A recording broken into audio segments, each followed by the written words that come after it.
Welcome to my Master Mode Dueling Guide. This is a guide for Sword and Shield, but it also applies to blunts to some degree for melee weapons. So, in order to be good at Master Mode, you actually have to be good at the game to some degree, unless you run very broken builds that are overpowered, in which case you don't have to do as much. But let's say you want to improve at the game and improve your mechanics. So let's go over some of the most basic things that you can do to win fights and to survive. Alright, so the first thing is grabbing high ground. As you can see here, this Spider Daedra is having a hell of a time doing anything because I am on a rock, and rocks are overpowered, but more overpowered than rocks are higher rocks and other things that get you out of view. So if you can get on top of something or break line of sight, enemies can't cast on you, and the higher up you can get, the better, because it's harder for enemies to hit you, and if you're high up enough, they actually physically cannot hit you with spells. But rocks and terrain will allow you to move around and dodge attacks, as well as isolate threats. So just by moving around, this mini Spider Daedra is over here, and the maiden Spider Daedra is over here, so I've split them apart. And I can also wait out summons, I can regen, I can heal, I can reset. So it's very important in Master Mode to pick your battles and to know when to push. So right now, you know, fighting a single Spider Daedra with a build that's fully finished is fine. It's not really an issue or anything. But just by using terrain, if I needed to heal or needed to reset, that is something I can do. Alright, the other thing that's extremely important if you're doing a blade run is damage ramp on blade. So blade has two big effects that set it apart from blunt.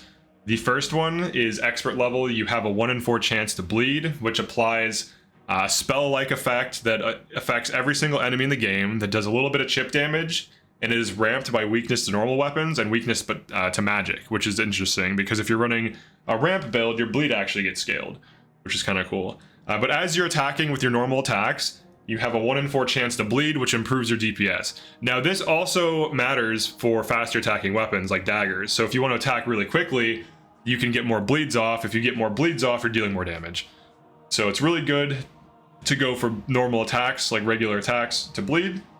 And then at master level, you have a 30% weakness to normal weapons applied to the target. Now, even if your weapon is enchanted for whatever reason, it still gets ramped. So for example, Umbra does 33, and then if I apply weakness 30% with my power attack at 100 blade, it'll ramp this damage even higher. So then my base damage becomes better. And this is true for all weapons. So if we're running like a dagger and we want to go for optimal DPS, we'll do like a power attack, do a few auto attacks, you know, continue.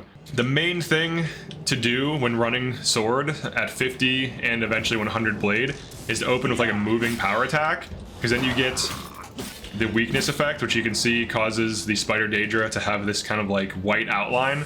Then that's how you know she has the effect. And it does decay after 10 seconds, and the level 50 version decays after 5 seconds. But look at how powerful this position is. She can't even cast spells on me. I can like reposition, I can move. I'm relatively safe. The moving power attack is huge value because it allows you to go for passively avoiding enemy attacks as well as close distance gap. So for example, I can open with an attack like this and jump to the side and then like get out, and now she has the debuff and I can start going for normal attacks. So this is like your basic opener, and anytime you see a big red effect, that's a bleed proccing, and then as the effect decays, we go for it again. Now notice how I'm not getting paralyzed from the mini Spider Daedra. The reason for that is I am using my movement to help me. So I'm using a forward power attack to move while attacking, and then I'm continuing to move after attacking to passively dodge the paralyze. Because otherwise, if I stand next to the Spider Daedra, the mini Spider Daedra will paralyze me, and now the main Spider Daedra will kite, hit me with a bolt, maybe heal. So you have to get your distance from enemies as you're moving. So the first thing to pay attention to is your terrain and surroundings, what you can make use of. The second thing is to actually use that terrain mid-combat, use your distance and positioning to deal damage while avoiding damage. Now I know like you're thinking, oh, well, I have all this armor, maybe I should just leverage that. Certain enemies will still hit through your armor cap pretty effectively. Zivali power attacks still hit really hard. Daedroth power attacks, like their heavier attacks, can still hit pretty hard through armor cap. So you have to still be kind of careful when going for just DPS. You can trade with things if you have the build for it. So right now, I have two really powerful artifacts. One of them is random loot, so Ring of Retribution, reflect damage 10%. So this is physical damage, physical melee damage, and then we have Ring of Namira, which is a guaranteed Daedric artifact, which reflects 12. This works with armor cap. So essentially what happens is I have armor cap, which is my filter for damage. So let's say I take 100 damage. Armor cap puts it at 15, right? So, 100 gets broken down into 15 because it's an 85% reduction. Great. And then we have the second filter, this reflect damage filter, which is total 22%. So 22% of that 15 is reflected, and I don't take that. So it actually reduces damage a little bit further. So instead of taking 15, I'll take like 12 or 13 or whatever it ends up being, which is still decent because if we like scale that over several hits, like let's say like 10 enemies hit me in a fight, that could be flipping, small points of damage, but it's also further reducing my damage above 85% armor cap. So here we have a common fight, a Zivali. Now Zivalis can be pretty deadly if you just run in and attack them. However, if you know how to fight them, then you'll do much better. All right, so the first thing, there's a few things to know about dealing with Zivalis and summons in general. This is a general lesson on summons. Never attack the summon. Don't waste your time. Always focus the main threat, unless the summon is such a massive problem that it's like destroying you, but in which case maybe your build's just bad. But the Clan Fear has damage reflect, and on hard mode, if I start hitting this thing, look at how much damage I do to myself. It's absolutely insane. You do not want to hit the Clan Fear. You basically act like the Clan Fear doesn't exist, especially if you're on a tank, especially if you're at armor cap. So let's actually let's see if he can spell absorb. The Zivalis without a weapon have 50% spell absorb. So I'm actually trying to give him enough mana to cast a Clan Fear. Let's see if we can get him to cast it. But look at how much damage he hits. There we go. All right, so there's a Clan Fear. So one of the major things is movement. So just with movement, you can avoid Clan Fear attacks pretty easily. Largely circle strafing and micro sprinting. Micro sprinting is when you just tap sprint as the thing attacks to dodge it. And you can easily dodge these in a fight. And then you can go for a power attack opening. You can always block both. All right, so he actually hit with a spell. You have to be mindful of spells. I'm only at, I think, 40% magic resist on purpose for this build, so it's not overpowered. But you can block as needed. You can get them to shock each other. That's always funny. But the main thing for fighting a Zivali is circle strafing the Clan Fear, and then going for a power attack. You can block attacks as needed. I like to put Soul Trap on with Umbra, and then switch to like a nuke weapon like Goldbrand.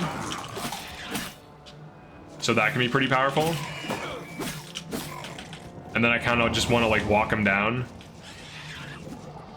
So I'm circle strafing. I can block when I'm not fast enough to circle strafe or there's not enough distance. And then I can use power attacks as needed. And notice how I got him to hit his Clan Fear twice through just raw circle strafing and positioning. Circle strafing is very powerful because very often what ends up happening, especially if there's an enemy summon like a Clan Fear or there's just multiple enemies that are chasing you down, as you're circle strafing, the enemies will cast spells on you, and you can intentionally put things in between the enemy caster and you, so then they end up hitting their summons or allies for massive damage that is not reduced by master mode. So just by circle strafing, positioning, finding openings, using forward power attack after dodging attacks to get an opening, blocking as needed, can be huge value in a fight and can easily win difficult fights. So another thing you can do if you are in an insanely difficult fight and there are hazards nearby is you can use those hazards. So if there's like traps, if there's pitfalls, if there's short cliffs to knock enemies into, one of the things you can easily do, start moving enemies back. And with Shield Bash, this is insanely easy with cliffs, but Shield Bash, you can easily push things into lava. It's incredibly powerful.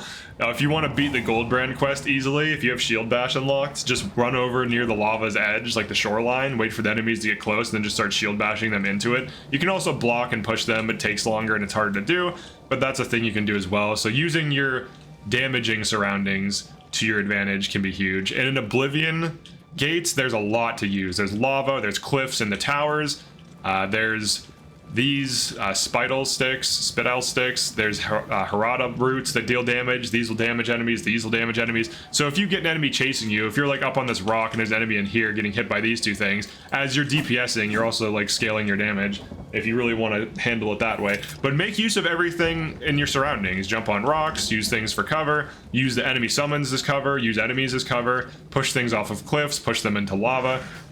Do whatever you need to win. The other thing too is look for openings. Oh, looks like he took damage. He took damage from the mines. You can see his broken mines. He walked into fire mines and took huge damage. You can use the minefields too. Like, there's so many hazards in Oblivion gates that will literally just help you win fights. That if you're having a hard time on like a new build or something, let's say you're like early game and dealing with clan fear and they're annoying, just like take them over to the lava zone. You can also bait them, like if they do their charge attack and then you jump up on top of a rock and then they land in the pit of lava, they're gonna die. So you don't have to fight everything, if you don't want to. Actually, let's demo that. Clan fears are very quick. You can also push them. You can push enemies by blocking. Look, he's having a good time in the lava. So that's another way to get rid of anything. And then for multiple enemy fights, you usually have to isolate the targets. So let's talk about prioritization now to wrap up for this video. So, all right, in this fight with a Zivali and a Spider Daedra, you might be thinking go for the Zivali, but that's actually a mistake. So right now I did get the Zivali stuck on some rocks. That's unintentional, that's unfortunate, but let's say he's chasing me. Zivalis are actually quite slow.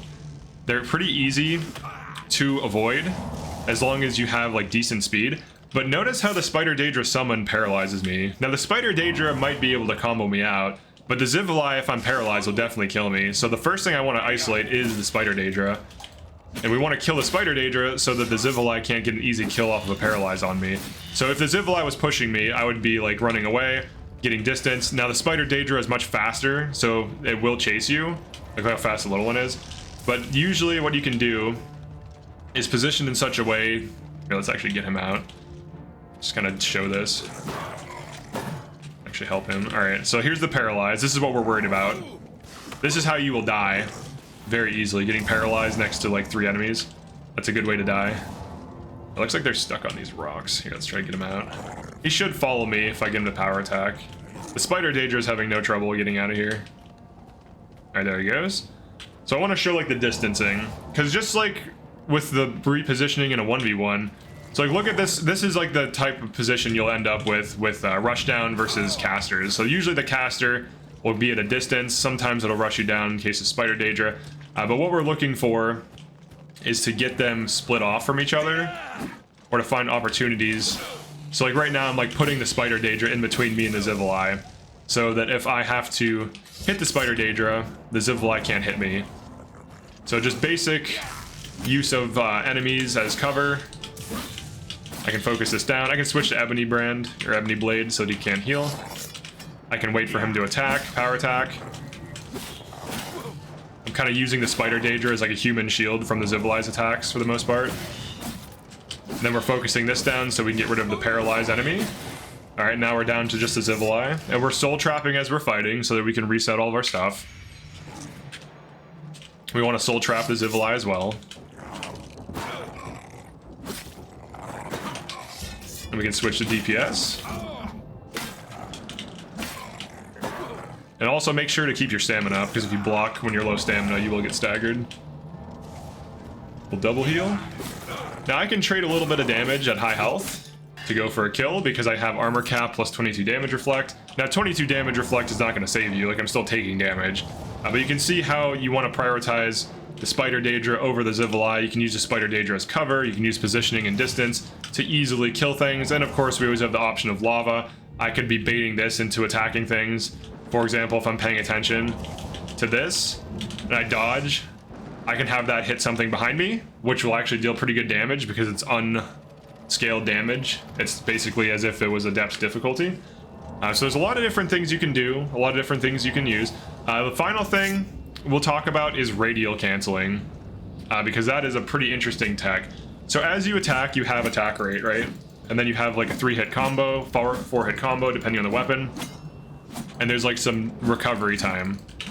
If you quickly hit the radial menu, you can cancel that recovery time. This is true of all weapons. Now, sometimes if you hit the radio menu quickly and then hit a direction, you might accidentally equip a different weapon. So like, especially if you're like moving, so you might like go like this on accident really quickly. So like, it can be finicky as long as you tap without input, like without motion. Like, so like stop your mouse or joystick motion.